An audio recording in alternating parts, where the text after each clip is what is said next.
Welcome in, guys, to the 304 podcast here on YouTube. We're going live tonight, guys. Live, baby. We're live. So be sure to leave your comments so we can respond to them.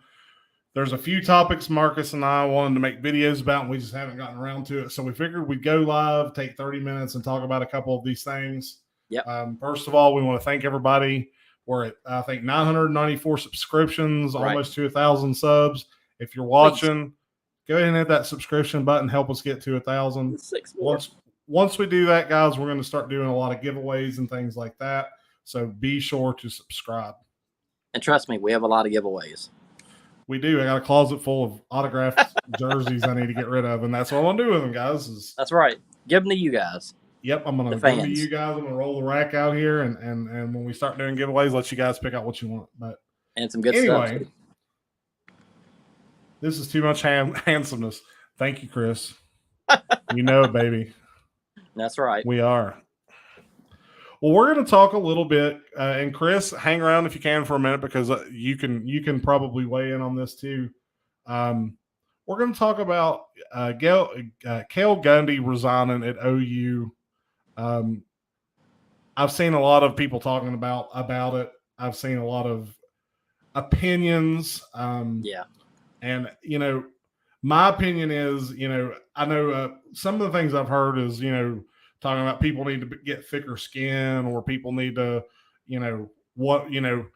not worry about what other people say so much. But, my take on it is, in this day and age that we live in now, you got to be careful. You got to be careful. You got to watch what you say. He knew that what he said was not appropriate. Right. I think he did the right thing by resigning, even though I know he was a beloved coach there at Oklahoma. He'd been there for a long time. Yeah. You got to watch what you say. Yeah. It's that simple. Yeah, it really is that simple. I mean, I hate to see a man lose his job. I mean, he was there for so long. I mean, he was beloved by the players. The players loved him. But, I mean, I'm with you, man. You got to stay. Yeah. Yeah, I agree, Matt. He definitely would have been fired if he hadn't stepped down. But in this day and age, you really got to be careful. I mean, I'm right there with you, Sam. You got to be careful. Yeah, Matt. Matt Swanson, thanks for the comment. Yeah, I believe he would have been fired if he hadn't stepped down. I think, I think the spirit of which maybe what happened, the event that happened, wasn't malicious. It wasn't malicious. No. But I think what happened was he probably got in the moment, as coaches do. He got upset, and he read what was on the iPad, and he kept repeating it. And I think that's what turned it into a very bad thing. Yeah. I don't think it was malicious, but it turned out to look that way. Yeah. And we may know as football connoisseurs, guys that's coached football ourselves, that it wasn't malicious, but sometimes an angry coach can get fixated on exactly the event. And I think that's probably what happened here. Now, Chris Parrish, he's our Oklahoma boy. He's our Oklahoma insider. He says, yes, Matthew. And then he says, it isn't confirmed that Venables made the decision. And if you look at what Venables had to say after the resignation, I think that's, you could almost say that is confirmed because he was in total support. There was no words of, well, we wish you hadn't resigned. There was none of that. It was, this had to be done. This was going to be done. Type ordeal with what he said.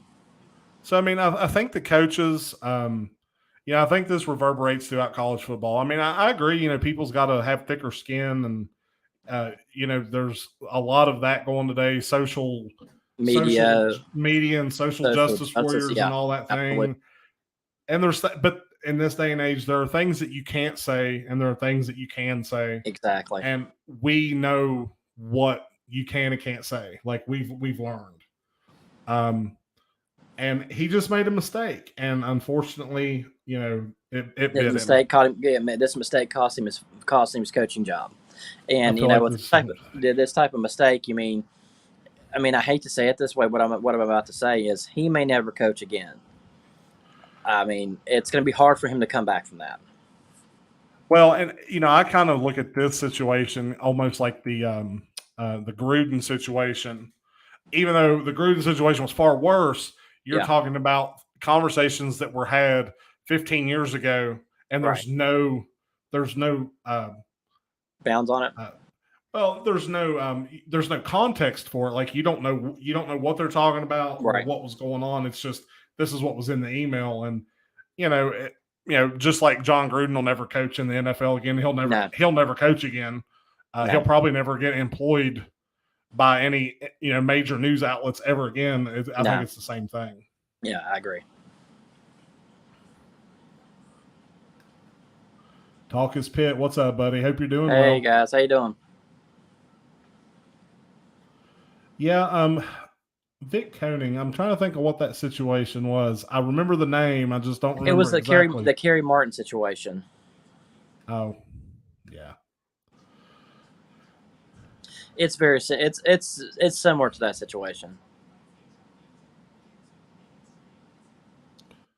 Yeah, it just sucks that it was Cale. As bad as it sounds, I was with somebody else because Cale Gundy was. Yeah, I mean, and that was the thing that I picked up immediately was when that story broke. Immediately, like all the OU people, the message boards I saw were flipping out because everybody loves that man. Yeah. Chris is our insider, so anything he's got to say, is good to read, especially if you're interested in the Cale Gundy situation. What happened? There are rumors that his contract and salary will be honored for at least 2 years. Expect Venables to reach out to TCU's Malcolm Kelly this offseason to replace him, which it isn't necessarily a bad replacement. No, it wouldn't be a bad move. Talk is Pitt's trying to poach you, Mark. Sure, man. I'll do a show with you, man. Just hit me up anytime you want to, brother. Guys, and for you guys watching, I'm going to go ahead and tell y'all now. I don't know on Sunday. I'm not sure if we're going to do it live or do a recording, but we've got Brad Johnson, Super Bowl winning quarterback for the Buccaneers, going to be on. We're supposed to schedule to do it Sunday around 3, so be looking for that, guys. If you're on YouTube, we may record. I'm not sure how we're going to do it just yet. We want to talk to Brad first, but that is going to happen. I'm very excited. Tim's very excited. Mark's very excited. Absolutely. So ought to be an interesting show. The next thing we're going to talk about, guys, we'll go away from Cale Gundy. I don't want to beat that dead horse, but I do think that in the world we live in, you got to be careful what you say. Yeah, you just got to be careful, folks. Just be careful. ESPN out of Big Ten negotiations. Dun dun dun. What the crap happened there? Really? Like all we're hearing is $1 billion this, $1 billion that, ESPN this, ESPN that. The Big Ten, and then all of a sudden, the ESPN's out of the chatter. They're out. I mean, they looked like they were going to. They had a 7-year offer out there for them to re-up to carry the Big Ten football and basketball games. But it looks like ESPN, according to Bleacher Report, is on the outs, folks. I mean, you heard it here first. I mean, I was not expecting this. I mean, so that relatively means that all of your Big Ten games are going to now be covered on FS1, FS2. The big game will be on the Beyond Fox Network, your local Fox affiliate, and also the Big Ten Network is going to be picking up all the games like the Wisconsin's versus Akron, and no disrespect or anything, but that's going to be on the Big 12, or actually on the Big 10 network.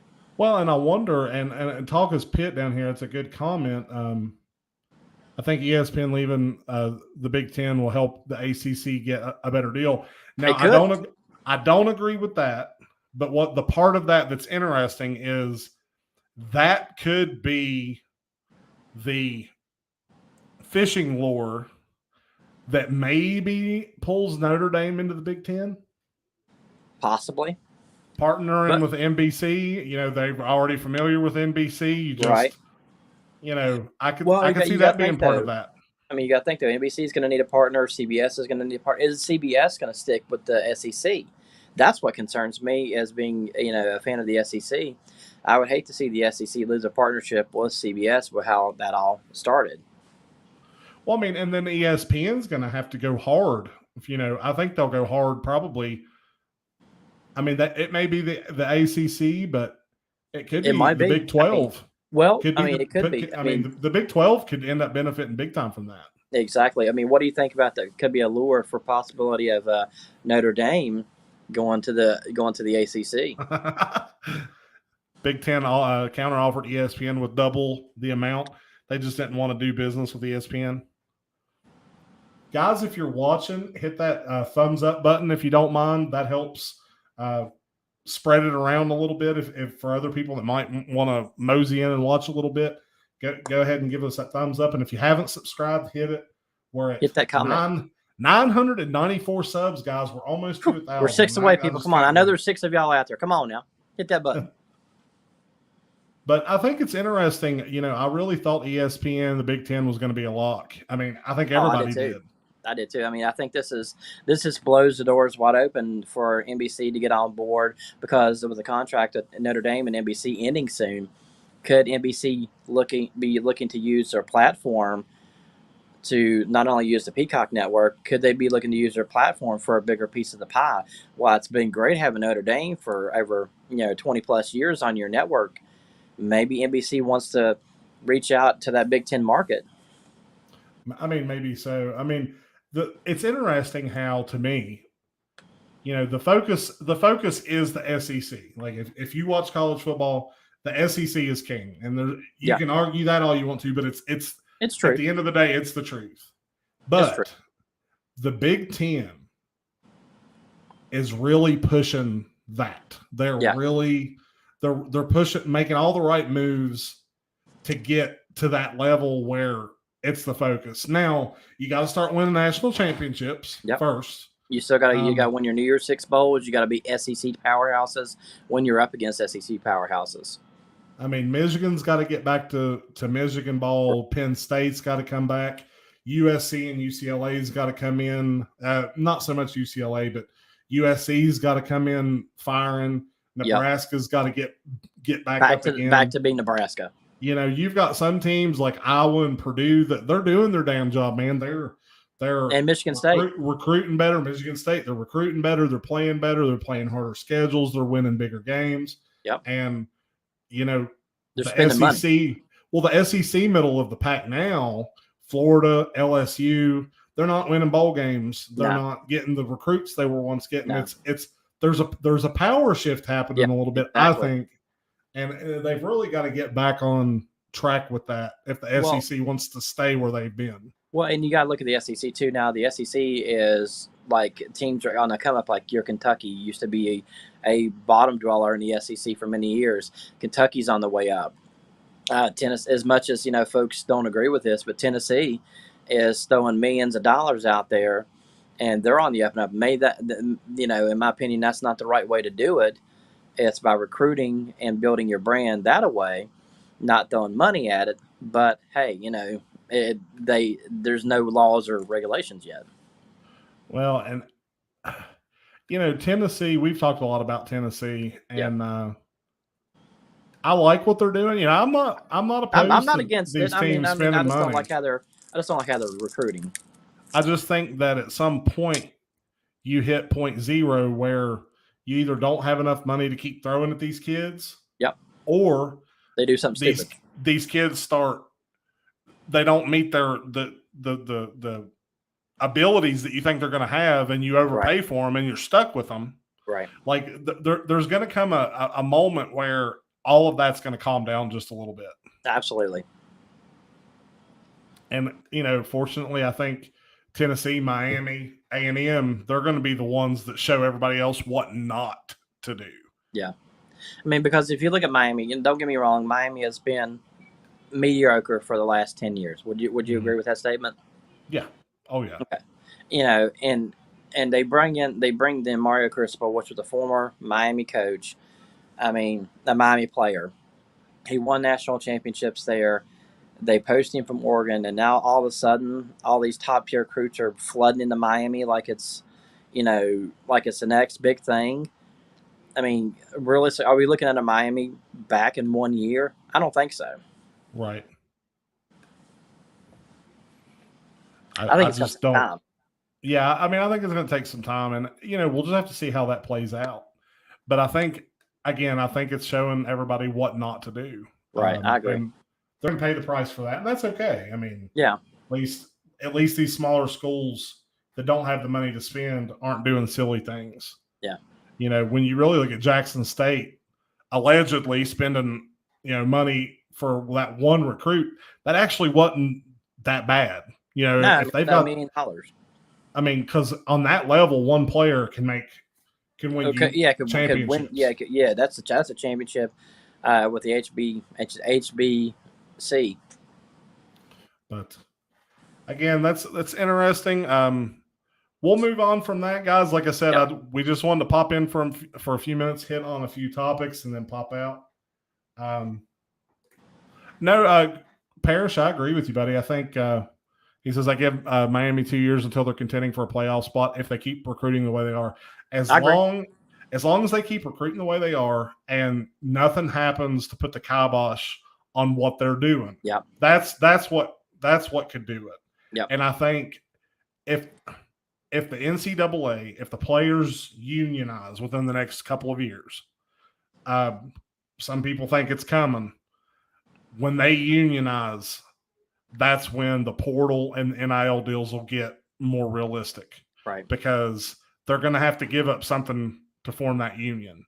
Absolutely. And I think it's going to be the ability to transfer on demand. They'll be in the union and to get revenue sharing and all this stuff, you'll have to sign probably 2-year commitments.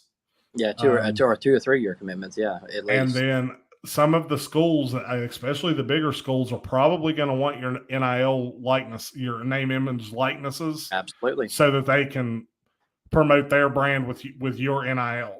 So they're going to trade. They're going to trade for a lot, but instead of one player making millions of dollars, you can have every player making a fraction of that, but everybody will be making it, and it'll make everybody happy. So exactly, everybody will get something. Yeah, and that's, I mean, in all fairness, that's what it is. Well, it should be, yeah. But we'll just see how that comes. I'm really big on the unionization part. I'm not a big union guy, but I think that's the direction college football is going in right now. I mean, the Penn State, I did a video about Penn State and the unionization meeting that took place there, and how these football players at 7:30 in the morning snuck this guy in to give them a presentation on unionizing. And the only reason that the coaches found out about it is because one of the athletic trainers showed up early and walked in on the meeting. Like, it was completely under the radar. They had over 100 kids at that meeting. And I think that's probably one of those meetings that's the only one we heard about, that it's probably been happening all over the country and we just don't know it. Absolutely. I agree. So I think a players' union's on the way. I really do. Yeah. And it might be a good thing. I mean, it could very well be a good thing. It could look at long-term health benefits for, folks to get hurt, things like that. Well, I'm all for anything that helps the lineman make a buck. Exactly. Because, being an offensive lineman, center, guard, tackle is not sexy, and you're not out here making. You're not making $100,000 a year, $50,000. You're not making $25,000 a year off your name, image, and likeness because most of those guys are ugly as monkey shit. But it's not fair that because they play a central role in the way that team functions. Yeah, I would argue that your center is the most important job on the entire field. He's the only person that handles the ball on every single play of the game. It is the most central part of your team, gets absolutely no recognition. So anything that can help those guys make a little bit of money, because they're the ones that pay with their knees, they're the ones that pay with their physicality, they're the ones that give the running backs and the quarterbacks time to do their jobs. Right. They deserve it. And the NIL will not last if those guys aren't getting rewarded. It will not last. I agree. I firmly believe that. I can agree. Because all it takes for a lineman to send a message is to forget to block on one play, and that's the message gets clear. Or miss time of snap. Yeah, absolutely. Guys, this is the 304 podcast here on YouTube. If you haven't already, hit that like button and subscribe. Nobody's hit the like button. Oh, come on, guys. Come on. There's got to be somebody. Somebody out there. Come on. You know you want to. If we get a subscribe in this video or a like in this video, I will show you my brand new vintage Auburn t-shirt I have on. Deep snappers are the heart of the team. They are, man. I'll tell you what, man. If I had a kid that was wanting to play high school ball and college ball, that's what I tell them. I'd be like, go be a deep snapper, because long snappers they get scholarship deals and they get drafted, and it's it's a specialty. Yep. All right, guys. We're going to jump over now. Yay, Chris liked it. Well, I mean, he should have. The brand new Auburn shirt. Brand new vintage. Let's see here. Thank you, Chris, for liking it. Yeah, thank you, Chris. You like us. You really like us. Oh, my God. All right, Talkers Pit, your turn. I know you're out there. I know you're listening. All right, hit that like button. We're going to move on to the next portion, and we might almost be done. Yeah. Actually, like I said, we wanted to just pop on here and talk about a few things. Let's talk about the coaches poll top 25. Now, that was released, and I got a good hoot out of it. Yeah. Oh, I haven't seen it yet, so I'm this could be the first time me looking at it. So we've got Alabama first. There was a couple different ones. This is the one that I pulled up. This is NBC. Alabama, Ohio State, Georgia, Clemson. Notre Dame. I agree with those first. I agree with those first three. I agree with the first three. I don't know why Clemson's fourth. No, I don't know why Clemson's there either. Clemson, and I don't agree. I don't agree with that. I'm sorry, Clemson guys. I love you guys. You're part of the ACC. But until DJ Uyunglele proves himself, Clemson doesn't deserve to be in the top 10. No, I agree. I definitely wouldn't have them at fourth, and I wouldn't have Notre Dame at fifth. No. I mean, Notre Dame doesn't have a quarterback right now. I mean, who's going to be Notre Dame's quarterback? I know Taylor Brashear is their leading quarterback coming in for this season, but, I mean, yeah, they have a lot of stuff coming back, but I don't agree with the Notre Dame either. And then you have Michigan at 6. I can see that. Well, I mean, I can, but I don't at the same time, just because of how they got smoked last year in the playoffs. Yeah, but they bring back a lot of talent, though. See, I would have Texas Tech in the top 5. Period. Texas A&M in the top 5. Utah. I think that's a good spot for them. Yeah, they played well enough against Ohio State in the Rose Bowl to give them that. Yeah, I can see that. And poor Chris. Sorry, buddy. Let me put his comment up first before I say what I say. Coming from an OU fan, I wouldn't put them above, but I don't know what they're smoking. I don't know. Wow, holy crap! That is the most terrible. That's terrible. I wouldn't have them in the. I wouldn't have them in the top 15. No, they would be in the 20s for me. Baylor should be in the top 10, 6, 5. Yeah, maybe. Oklahoma State's the same way. Oklahoma State should be in the top 10 too. Oregon? Where the hell did Oregon come from? Yeah, I don't know. They should not be up there either. I mean, I think some of this is well-wishing for the Pac-12 and the Big 12, and I think it's trying to make things appear a little more sexy than what they really are. Yep. NC State, I like that positioning. Yeah. Michigan State, I like that positioning. And honestly, USC, I like that positioning too. Yeah. If you followed anything that I've said, watch out. I think USC is a dark horse this year. Yeah. Take it as you will. Pittsburgh, you're defending ACC champions. I can see that. I like that there. Yeah, I like them in the top 15 because they've earned it. As much as they earned it. They won the ACC championship game. Even they lost to Michigan State in the Peach Bowl last year. They earned it. And then you got Miami. I like that placement. Yeah, I do too. Texas. What the hell? And they got I guess old Steve Sarkisian is trying to cheat. Yeah, he voted the Texas #1 in the country. What the hell? Come on now. That was probably like Nick Saban, right? Probably. Just trolling. Probably. That'd be funny as hell, though, too. Texas at 18. I mean, I would have put them. They don't even deserve to be in the top 25. I'd have put them probably, under 20. Wake Forest. They deserve it. They deserve it, but they don't.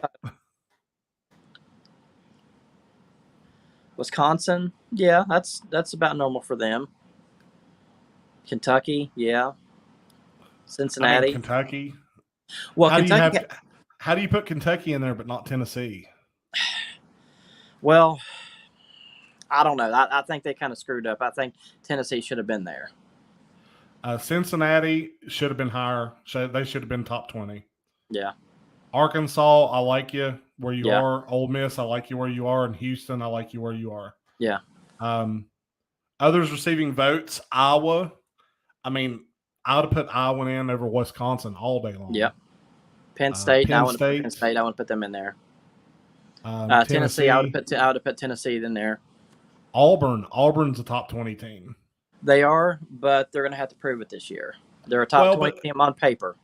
But the thing is, and if you really look at it, where they put Miami in, these teams that are on the come up, as we call it. Right. Auburn's one of those teams, but they left them on the outs. So I'm not too big on that. No, I don't like that, but they need to prove it on the field. Let's see: North Carolina, San Diego State, Fresno State, Mississippi State, Florida, Utah State, Air Force, UCLA, Boise State. That's another one. How does Purdue had a great season last year, won their bowl game? How are they not in the top 25 at least? Yeah, something. Minnesota. Minnesota. Go ahead, Mark. Sorry. Yeah, Coastal Carolina. That's another good one. The Chantillies. Or Chantilliers, something. I don't know. Chanticleers. There we go. But Minnesota, they put a whooping on West Virginia in their bowl game. South Carolina. Yep. I think I would have just because they got Spencer Rattler. Well, I agree with Parrish. Parrish says South Carolina. I'd have them in over Houston. Absolutely. People are sleeping so big on South Carolina this year. I think, and they beat a great North Carolina team last year. They beat. They had Sam Howell dead to rights. Of course, they didn't have an offensive line to save anybody's life last year in North Carolina. But I digress. And then the team that we just, one of the teams we just talked about, just put up a video today of Kansas State. How's Kansas State not in the top 25? Yep. So, I think that they've reached a little bit on this top 25. But But overall, I guess it's pretty fair. It's okay. It's okay overall. I mean, there's definitely some what the hells. But there's some good spots there. I like, especially the one I like the most. I like Michigan State right there at 14. I think that's a good starting spot for them because I think Michigan State's going to be another one of the dark horses to win the Big Ten this year if they can beat Ohio State. Yeah. I just Clemson, Notre Dame, Michigan. I don't get the love affair of Clemson and Notre Dame. I get because of their heritage and I get because of their history, but Clemson. I mean, yeah, they won their bowl game last year. Yes, they went 10-3 last year, but until DJ Uiagalelei plays better, they don't deserve to be there. Well, I mean, if I was adjusting the top 10, I put Texas Tech, Texas A&M at 4. Yep. Baylor at 5. Yep. And then the rest maybe the way they are. I put Oklahoma State in there. Utah. Too. I'd put Utah. I would put Utah at 6 and then just slide everybody up. And I like the way that looks a lot better. Yeah. You know, Clemson looked. I just don't get the love affair of Clemson and Notre Dame. I don't get it. I don't either. Especially Notre Dame. Yeah. They've got a lot to prove this year. Yeah, Notre Dame's got a lot in it, a lot to look at, and I mean, they don't have a really good. They have their schedule's not very favorable either. No, that's for sure. Let's see. What else do we have to talk about, you guys? I think that pretty much covers everything that me and Marcus kind of wanted to hit on, guys. Anybody got any questions or thoughts about anything or comments? Concerns? We'll go ahead and wrap this sucker up. Like I said, we just wanted to pop in for 20, 30 minutes, talk a little college football, and then give you guys a chance to speak up, and then we'll be in and out like a burglar.